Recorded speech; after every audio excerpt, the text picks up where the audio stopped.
Welcome back to r/MaliciousCompliance. In today's story, we find out why you should never vandalize the mailbox of a farmer. It might cost you everything. Let's dive right into the story. And the Malicious Compliance title story starts like this. So I bought a small farm property after years of city living finally wore me down. Nothing fancy, just 40 acres with an old farmhouse that needed work, a barn that had seen better days, and the kind of peace and quiet I'd been craving for decades. The property sat at the end of a rural county road about 2 miles from the nearest neighbor and 5 miles from what you could generously call the town center. The move went smoothly enough. I spent my first few months getting settled, fixing up the house, and learning the ins and outs of rural living. The mailbox that came with the property was your standard issue black metal box on a wooden post. Nothing special, but it did the job. I made sure to introduce myself to the postal worker when I saw her, got my address officially changed, and everything seemed perfectly normal. Well, that lasted exactly 6 weeks. I came home from a supply run one afternoon to find my mailbox completely destroyed. And I mean, obliterated. The metal box was crumpled like a beer can and hanging off the post at a weird angle. The wooden post itself was cracked and leaning at about a 45-degree angle. My mail was scattered across the ditch and into the neighboring field. At first I figured it was just bad luck. Maybe someone had swerved to avoid a deer and clipped it, or a drunk driver had wandered off the road.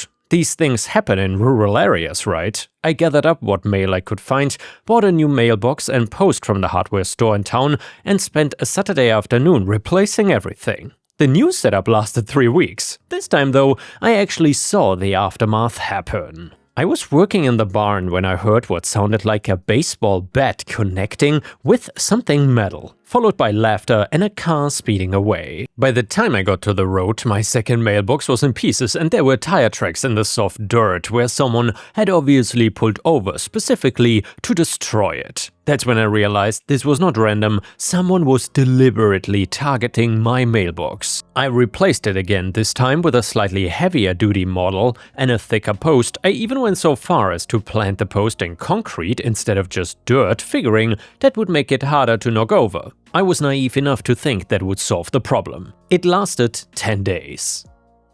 The pattern continued for months. I would put up a new mailbox, someone would destroy it within a few weeks, and I would have to start over. Sometimes they used what looked like baseball bats or hammers. Other times they would just run into it with their vehicle, leaving paint scrapes and evidence that this was intentional vandalism and not accidents.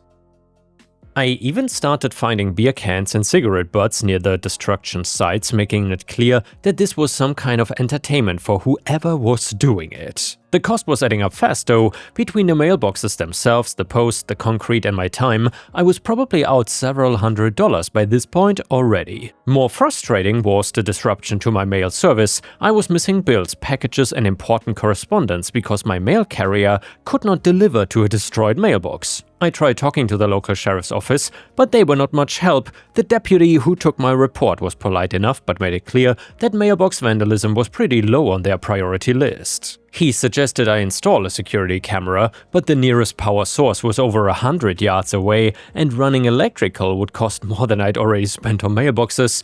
"Probably just kids being kids," he said with a shrug. "They will get bored and move on to something else eventually." But they did not get bored. If anything, they seemed to be getting more creative and destructive. One morning I found my mailbox had been completely ripped off its post and thrown into the drainage ditch. Another time, someone had apparently used a truck to deliberately run over the entire setup, leaving deep tire ruts and a completely flattened mess. I started asking around town, trying to figure out who might be responsible, and that is when I learned something interesting about the local history. The farm I'd bought had been in the same family for over 60 years before going up for sale. The previous owner, an elderly man named Bill, had been something of a local institution. He would let kids hunt on his property, allowed the high school to use his backfields for parking during football games, and generally had an open-door policy with the community. When Bill passed away and his kids put the property up for sale, there had apparently been some expectation among the locals that it would be bought by someone from the area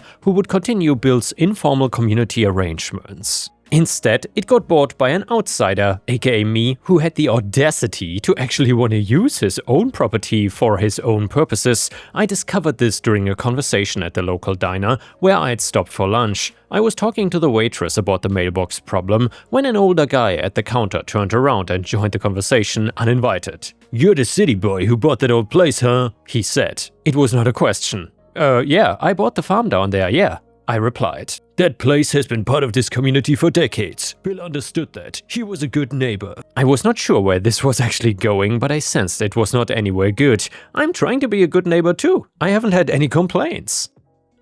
The guy snorted. "Haven't had any complaints? You put up no hunting signs all over the place before you'd even been here a month. Kids have been hunting those woods since before you were born." "It is my property," I said. "I'm not comfortable with strangers carrying guns around my home." "See, that's the problem right there. You think just because you bought the place you can come in here and change everything." Well, some of us have longer memories than that. The waitress looked uncomfortable and tried to change the subject, but the guy was not done. "You want my advice? Learn to get along. This community takes care of its own, but we don't much care for people who think they are better than us."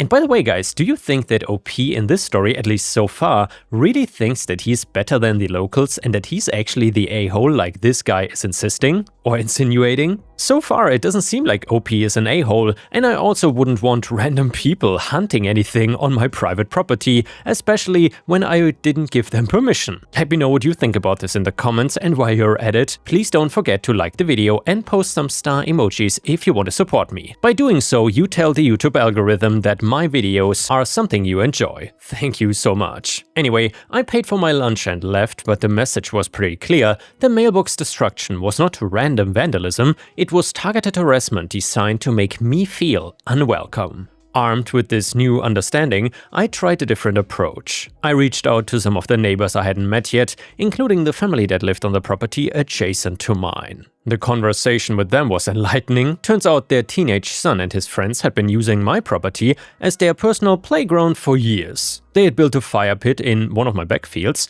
carved their initials into the trees, and generally treated the place like it belonged to them. When I put up the no hunting signs and started actually living there, I had disrupted their routine. "Boys will be boys," the father told me when I explained the mailbox situation. And by the way, guys, I really hate that phrase, but can we also make a phrase called "Karens will be Karens"? That's also a fantastic way to excuse stupid behavior. The dad further said, "Maybe if you have been a little bit more flexible about the hunting situation, they wouldn't feel the need to act out." Are you saying your son is destroying my mailbox? I asked. "I'm saying that if you want to live in a small community, you need to understand how small communities work. You scratch our back and we scratch yours. You come in here acting like you own the place." Well, I do own the place, I pointed out. "Legally, sure. But there's legal ownership and then there's being part of the community. Right now, you're just some outsider who's making problems for people who have been here their whole lives." That conversation didn't go anywhere productive either, but it did give me a clearer picture of what I was dealing with. This was not just some random teenage mischief, it was a coordinated effort by multiple families to make my life difficult until I either moved away or capitulated to their demands. The mailbox destruction continued and even escalated, as now replacing my mailbox every week or two and the vandals were getting bolder. One time, I found evidence that they had used some kind of explosive, probably a large firecracker, to blow up the mailbox from the inside. Another time, they had apparently used a truck to ram it so hard that the concrete foundation was cracked and the post was driven several inches into the ground. I'd had enough. I made another trip to the sheriff's office, this time with photos of all the damage and a detailed timeline of the incidents. I also brought up what I'd learned about the local families involved. The deputy looked through my documentation and nodded sympathetically, but his response was basically the same as before. "Look, I understand your frustration," he said, "but unless you can prove who is doing it, there's not much we can do. And even if we could prove it, this is probably just misdemeanor vandalism. Most judges around here are not gonna throw the book at local kids for mailbox pranks." And by the way, guys, that officer obviously does not understand the law whatsoever. "What about the explosives?" I asked. "You said you think it was a firecracker. That's not exactly domestic terrorism. So what am I supposed to do? Just keep replacing my mailbox forever?" He shrugged. "Get a stronger mailbox. Make it harder for them to destroy. Eventually, they'll get bored and move on to easier targets." That response stuck with me. Get a stronger mailbox. Make it harder for them to destroy. So then I left the sheriff's office and drove straight to the diner where I had that previous conversation. The same older guy was there, and this time he was not alone. There were 3 other men with him, all clearly locals based on their clothing and the easy familiarity they had with the staff. I walked over to their table and addressed the original guy directly. "Hey there, we spoke a few weeks ago about my mailbox problem," I said. "I wanted to follow up on your advice." He looked up from his coffee with a smirk. "Oh yeah? You decide to be reasonable about the hunting situation, huh?" "Well, not exactly, but I did take your suggestion about learning to get along with the community. I've been talking to people getting advice, and you know what everyone keeps telling me?" "Well, what's that?" "Get a stronger mailbox." Everyone says the same thing. If I don't want my mailbox destroyed, I should just get a stronger mailbox. That's the local solution, apparently. One of the other men chuckled. "Sounds like good advice to me." "It really is," I agreed. In fact, the deputy at the sheriff's office said the exact same thing. Get a stronger mailbox and make it harder to destroy. I've decided to take that advice very seriously. The original guy's smirk faltered slightly. "What do you mean by that?" "Well, I mean, I'm gonna get a much stronger mailbox. The strongest one I can possibly build. If everyone thinks that's the solution to my problem, then that's exactly what I'm gonna do." I left them with that and walked out. I could hear them talking behind me, but I couldn't make out the words. It didn't matter though, I had delivered my message, and that night I started researching mailbox regulations and construction techniques, and what I learned was fascinating. Apparently, the Postal Service has very specific rules about mailboxes. They have to be a certain height off the ground, a certain distance from the road, and accessible to the mail carrier. But within those constraints, there's a lot of flexibility in terms of materials and construction methods. I also learned that mailbox vandalism is actually a federal crime, since it interferes with mail delivery. The penalties can be pretty serious if the prosecutors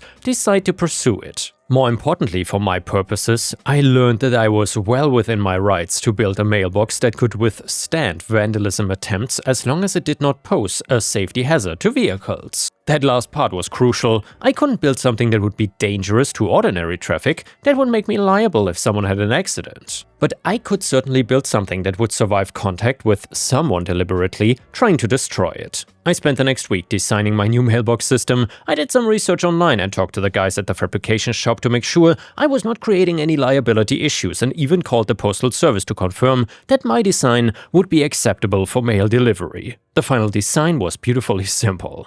The mailbox itself would be made from heavy steel plate welded together and painted black to look like a normal mailbox from a distance. The post would be a steel I-beam buried 4 feet deep in a concrete foundation that extended 2 feet below the frost line. The entire assembly would be designed to handle the kind of impact that would total a vehicle, but here's the clever part. From the road it would look exactly like a standard mailbox, same size, same shape, and same basic appearance. The only difference would be the materials, and unless someone was specifically looking for it, they would never notice until it was too late. I hired a local contractor to excavate the hole and pour the concrete foundation.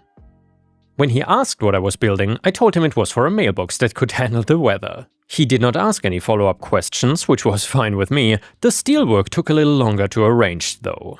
I ended up driving 2 hours to a fabrication shop that specialized in custom metal work. When I explained what I needed, the owner just grinned. "Mailbox vandalism?" he asked. "Well, something like that. You're not the first person to come in here with this kind of request. We did one for a guy about 5 years ago. It worked out real well for him."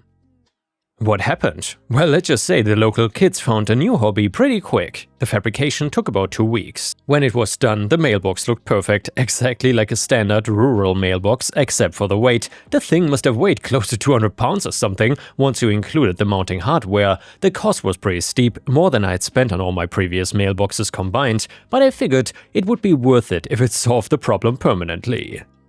Installing it required some heavy equipment from the contractor, which raised some eyebrows among the neighbors. But when anyone asked, I just said I was tired of replacing mailboxes and wanted something that would last. The final step was the most important one. I installed a security camera system with night vision. I mounted a couple cameras in the trees with a clear view of the mailbox area, connected to a DVR in my house, and the whole system was pretty basic but would do the job. I also put up a small, discreet sign next to the mailbox that read, "Area under video surveillance." It was small enough that most people would miss it unless they were specifically looking for it, but it was there. The new mailbox was installed on a Tuesday morning, and I made sure to be visible during the installation process, watching from my front porch as the heavy equipment lowered the steel assembly into place. Several cars slowed down to watch, and I saw at least one person taking pictures with their phone. Word travels fast in small communities. By Tuesday afternoon, half the town probably knew that I installed some kind of heavy-duty mailbox. I was curious to see how long it would take for someone to test it, and well, I didn't have to wait long. The first attempt came Thursday night, around 11 p.m. And damn, these guys really hate mailboxes. Anyway, the motion sensors triggered and started recording as a pickup truck pulled over near my mailbox, and I watched the live feed on my computer as two people got out, one with a baseball bat and the other apparently acting as a lookout. The guy with the bat took a couple of practice swings and then wound up and took a full force swing at my mailbox. The result was immediate and spectacular. The bat bounced off the steel surface with a ringing sound that probably carried for half a mile. The impact was so jarring that the guy dropped the bat and started shaking his hands like he had been stung. Buddies started laughing until the first guy explained that his hands were numb from the vibration. They picked up the bat and tried a few more swings, but the mailbox did not even dent. After about 5 minutes of ineffective swinging, they gave up and drove away. I was honestly a little disappointed. I'd been hoping for something more dramatic. The second attempt was more ambitious though. Saturday night around midnight, a different truck pulled up with 4 people inside. This time, they came prepared with what looked like a sledgehammer. The results were similar, but more pronounced. And well, the sledgehammer bounced off the steel surface and nearly took out the guy wielding it. After several attempts that accomplished nothing, except jarring impacts and ringing sounds, they gave up too. But I could tell they were getting frustrated. The camera footage showed them standing around the mailbox, apparently discussing strategy. One guy even tried kicking it, which probably didn't do his foot any favors, and the third attempt was where things got interesting. The following Tuesday night, a large pickup truck approached my mailbox at a much higher speed than normal. Instead of stopping, the driver appeared to be planning to sideswipe the mailbox while driving past. But this was exactly the scenario I'd been hoping for. The truck connected with my mailbox at about 30 miles per hour. The mailbox didn't budge, but the truck, on the other hand, suffered what looked like catastrophic damage to its entire right side. The impact spun the truck around and sent it into the ditch on the opposite side of the road.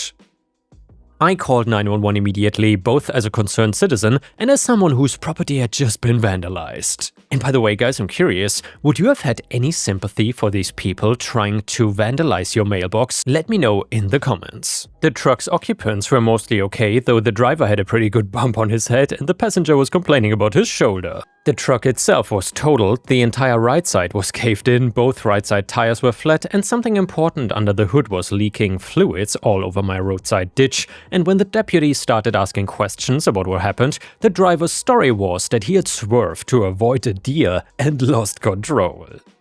That might have been believable, except for 2 problems. First, the damage pattern was completely inconsistent, with hitting a deer or sliding into a ditch. The right side of the truck looked like it had hit a brick wall, which was basically what happened. And second, I had the entire incident on video from multiple angles. "Deputy," I said, approaching the officer who was taking the report, "I think I can help clarify what happened here." "Oh, did you see the accident?" "Well, better than that. I have it on video. My security system recorded the whole thing." The driver of the truck went pale. His passenger suddenly became very interested in his shoes. "Security system?" the deputy asked. "Well, I've had problems with mailbox vandalism for months. I installed cameras a few weeks ago. Would you like to see the footage?" "Yes, I think that would be very helpful." We walked back to my house where I pulled up the video on my computer. The footage was crystal clear. You could see the truck deliberately veer towards the mailbox, make contact, and then lose control from the impact. "Well," the deputy said, "that's definitely not hitting a deer."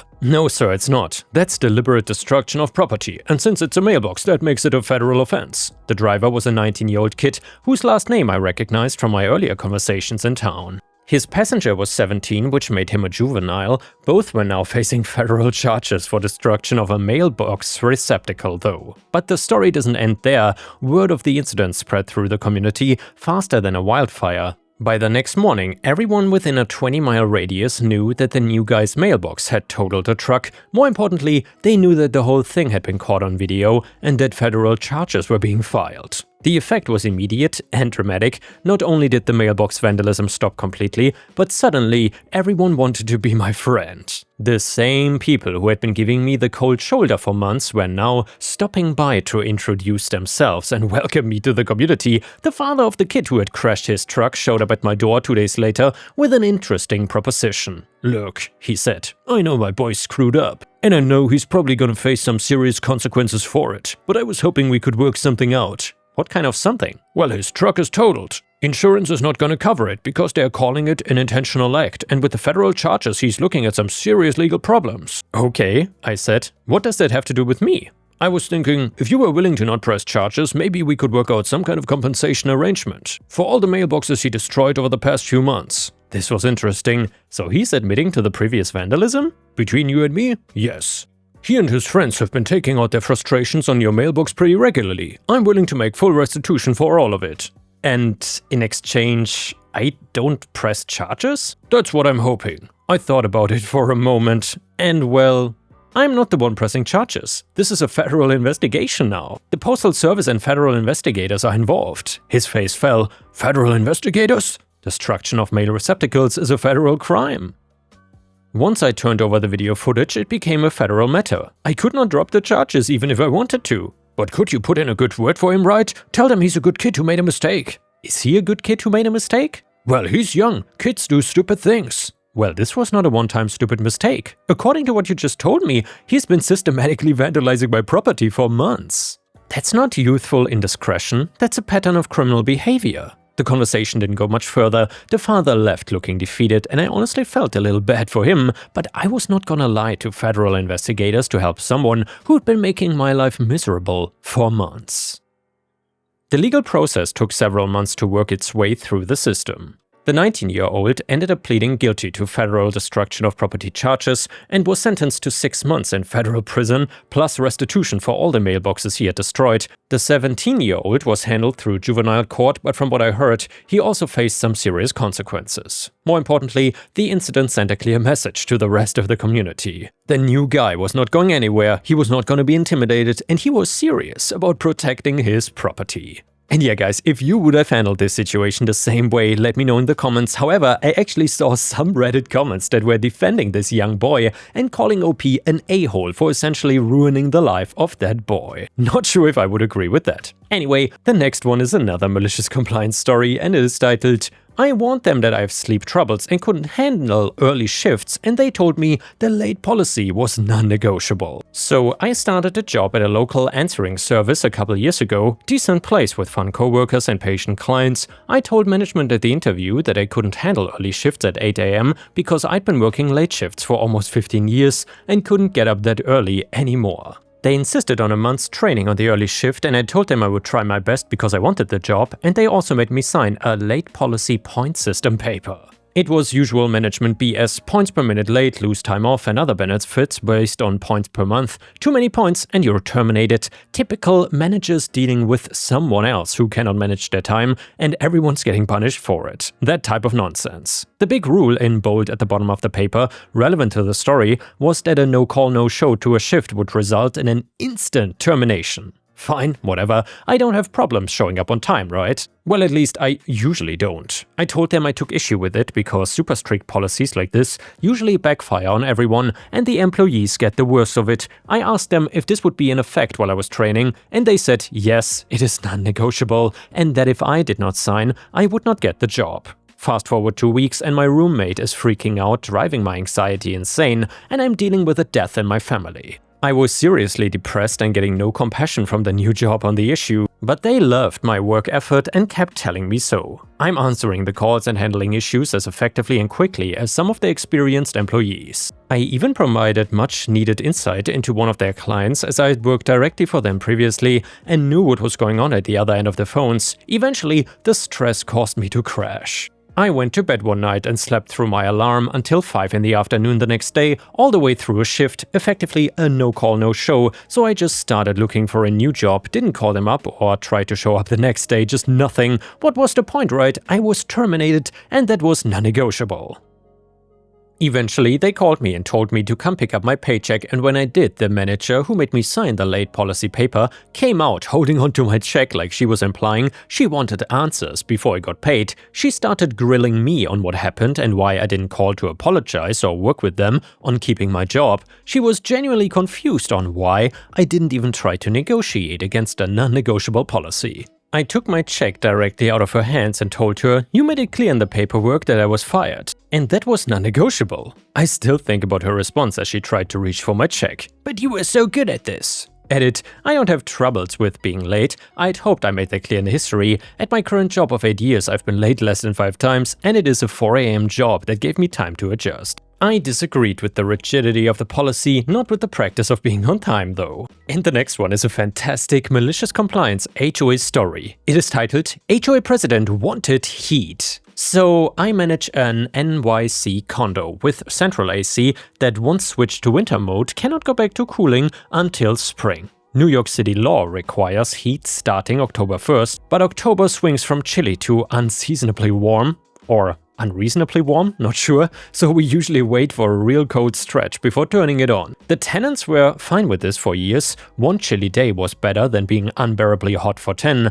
Last year though, the board president lost it over a slightly chilly day towards the middle of October. She sent an email demanding we turn on the heating system immediately and that going forward the heat must always be on by October 1st. She did not care if other units would be uncomfortably warm and that she is the board president and she should be comfortable in her unit. This year we followed her orders. On October 1st, heat on. At the annual meeting, tenants were furious. They wanted to know why a system that had worked for years was suddenly broken. The president started chewing me out for getting her email the previous year. Not wanting to deal with her nonsense, I got the green light from my boss to pull up her own email on the projector. Her exact words, her exact demands. She went pale and for the first time ever had nothing to say. This HOA president lost her position in the election. Her replacement was very happy. We called her out and we renewed our contract for 5 more years. Thank you for watching. If you want to see more HOA stories, please don't forget to check out my endless playlist on the left, and I will see you again tomorrow.